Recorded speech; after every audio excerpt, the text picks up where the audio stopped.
There is something both genuinely daunting and exciting about reviewing a film that is over 100 years old. NOSFERATU, A Symphony of Horror, is undeniably one of the most profound and monumentally important pieces of cinema, and not just strictly for the horror genre. If we're being pedantic, it's probably one of the few films truly worthy of the title masterpiece, at least in a technical sense, considering its timeless impact on countless filmmakers and artists, thanks to its extraordinarily evocative German expressionistic style and storytelling. In fact, dare I say, it arguably surpasses the OG vampiric pioneer Dracula in regards to its aesthetic influence for extremely controversial reasons I'll get to shortly, just hold in there. Anyone who has ever gone to film school or an art house cinema during Halloween or read any academia on film will have undoubtedly bumped into what looks like me during every Irish winter, so it's like walking on eggshells to say anything new about this long-studied monstrosity. Hell, I imagine YouTube is going to be flooded with a number of video reviews and essays thanks to renewed interest from Robert Eggers' adaptation,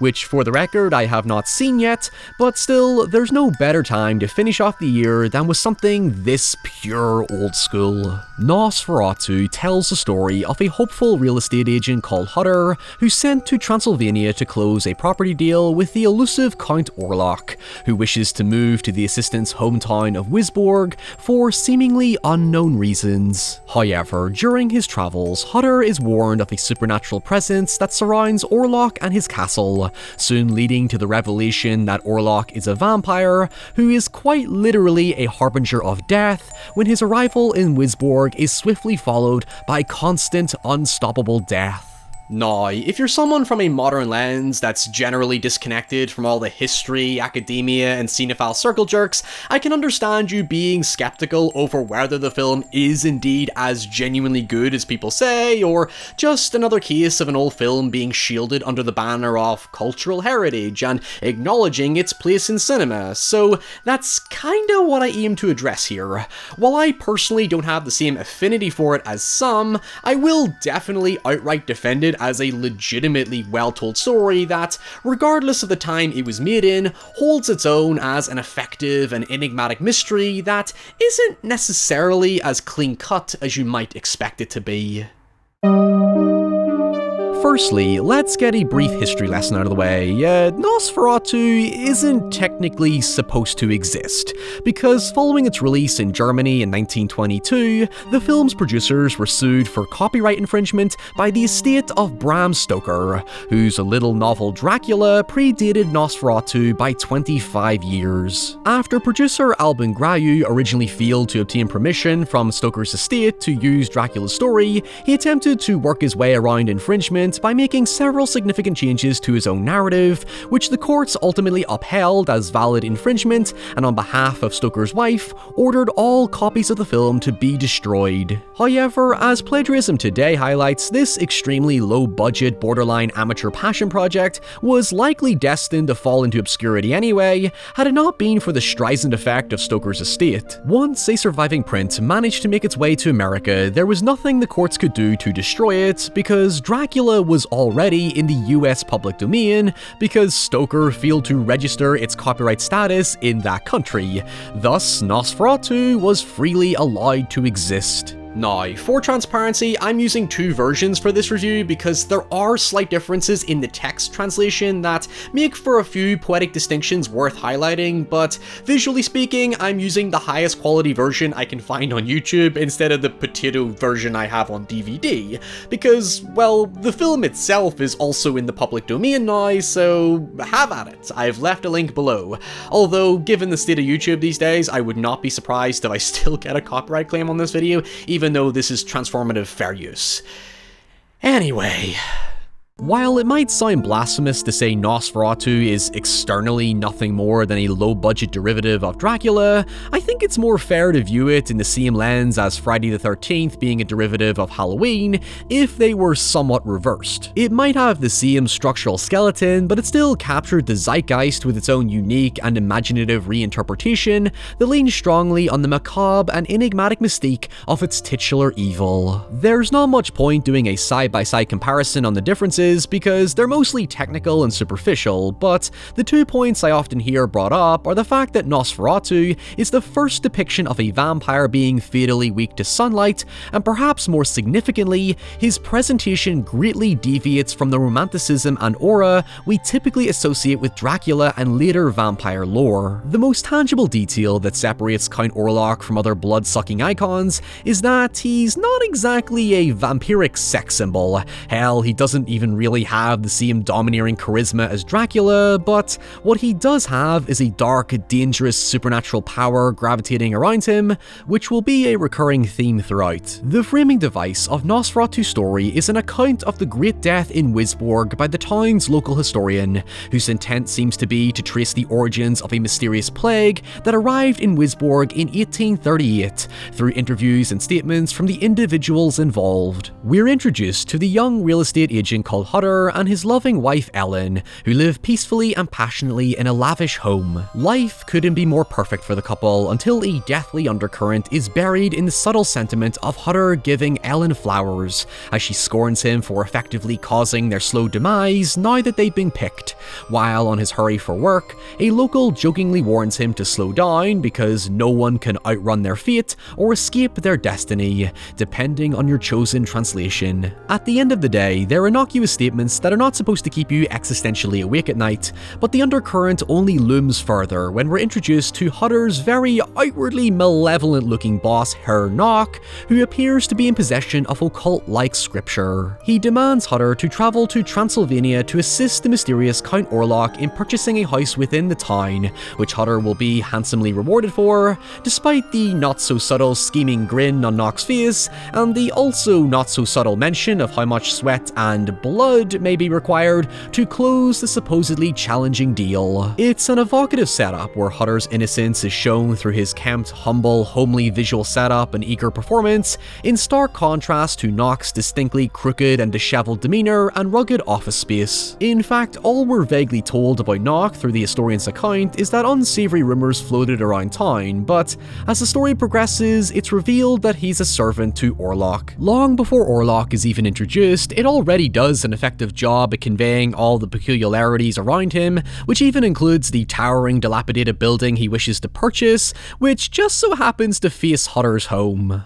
Within no time, Hutter is on his way to what Nock ominously describes as the land of the phantoms, leaving an anxious Ellen in the company of Hutter's friend and his friend's sister. The choice of panning shot for the Carpathian Mountains during Hutter's venture through Europe further perpetuates the foreshadowing of deathly and wickedly somber happenings to come. Of course, it could just be the quality of the actual film and location limitations, but I do find it sustains the impression, or rather expression, of a pestilence that becomes increasingly apparent. When Hutter stops at an inn, he's met with horrified reactions from the locals when he explains his motive like a naive golden retriever. The innkeeper discourages him traveling any further at night due to wait, what the fuck?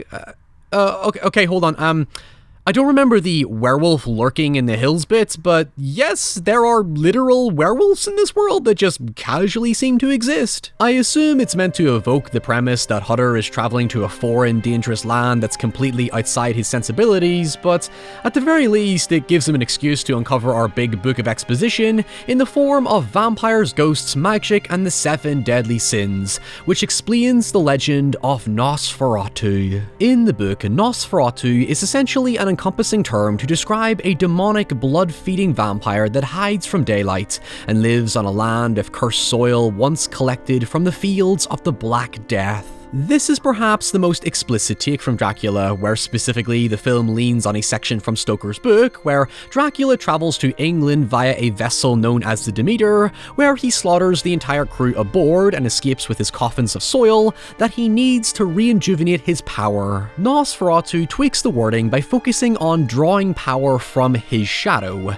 which is a meaningful distinction given the recurring insinuation of a constant cursed deathly vortex that happens happens to follow Orlock everywhere he goes. It all but tells us that Orlock is a literal walking plague. In fact, he's described later on as an unholy death bird, just to really hammer in the stark symbolism that Orlock is a personification for unexplainable death and disease. Given that the Black Death was a nightmarish 14th century event that's origins at the time were still yet to be fully determined, hell, even to this day, most of it still remains open to speculation and debate, lets the film lean on superstitious fears, particularly those who saw the plague as some sort of punishment by God or sign of the devil on earth. As I said earlier, the narrator's central focus is on the Great Death in Wisborg, so his framing of the story will naturally see Orlock become a deadly plague carrier of sorts to give the events in Wisborg an origin. This actually goes back to my constant nagging about phrases like elevated horror and trying to pompously reframe the horror genre as highbrow when it's already been so.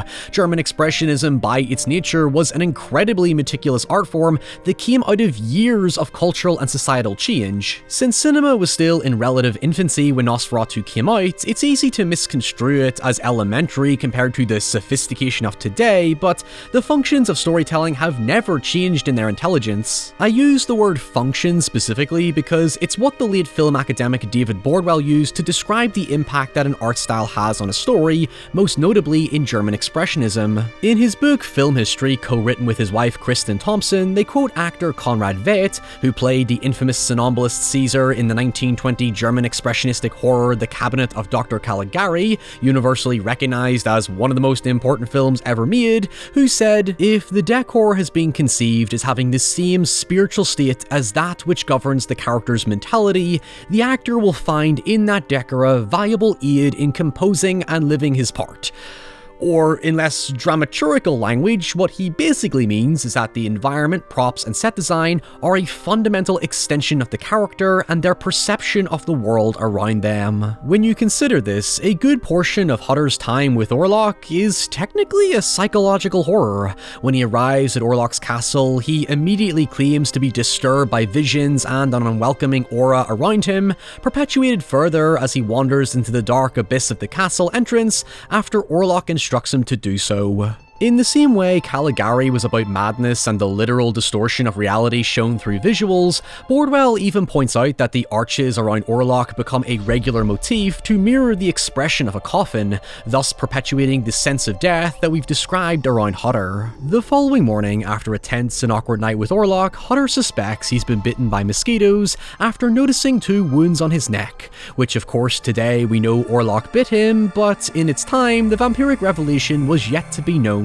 To reinforce the magical dark power around Orlock, one of my favourite verses is "The ghostly evening light again seemed to revive the shadows of the castle," insinuating Orlock drinking Hutter's blood gave him more power, later followed by further readings from the book on NOSFERATU, which bewares the reader that his shadow not engulf you like a demonic nightmare. Hutter's experience only continues to grow more stressful when during the contract signing, Orlock takes an interest in a photo of Ellen and becomes more outwardly antagonistic to Hutter. During the following night, Ellen even briefly becomes a somnambulist like Caesar in Caligari, as Orlock looks on as though telepathically connecting to her. It's the film's first instance of the mysterious illness, as Ellen's experiences are shrugged off as blood congestions, or more appropriately, if superstitiously, as her soul hearing the call of the deathbird. The next day, Orlock crudely loads up his coffins of dirt and sets sail for Wisborg,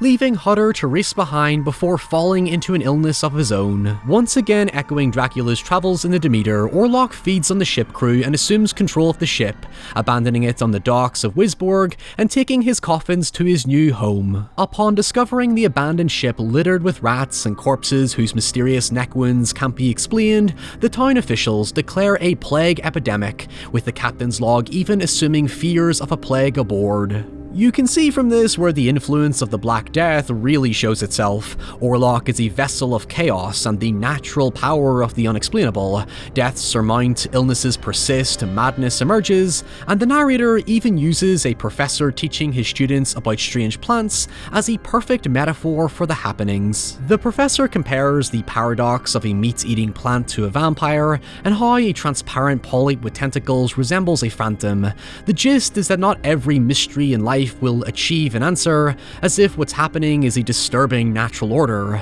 which echoes the reality of the Black Death in its time. As the locals continue to perish, with the assumption being that Orlock strikes each night to feed, they naturally seek blame by targeting Nock because, you know, nobody ever got good vibes from him, who at this point is institutionalized and manically laughing for his master. Ellen begins to feel Orlock calling out to her just as Hutter gets home, but later reading his book on NOSFERATU, she learns that the only way to kill the beast is for an innocent, sinless woman to willingly sacrifice herself and let it drink her blood just as sun rises. To be honest, while I can rationalize with the werewolf, I find this climax to be extremely underdeveloped. For some reason, Ellen just strangely agrees to what the book says and has a feeling of responsibility to save the town by beating Orlock over with a sign that literally says, "I love you." Orlock soon comes over and attacks Ellen while she pretends to sleep, but blinded by his lust for blood, he doesn't realize that dawn has arrived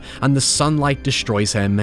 Ellen soon dies in Hutter's arms, death comes to an end, Orlock is dead and his shadow is no more. However, it doesn't alleviate the pain NOSFERATU inflicted upon the town. His shadow might be physically gone, but one could say it figuratively continues to linger in the souls of all those affected by his plague.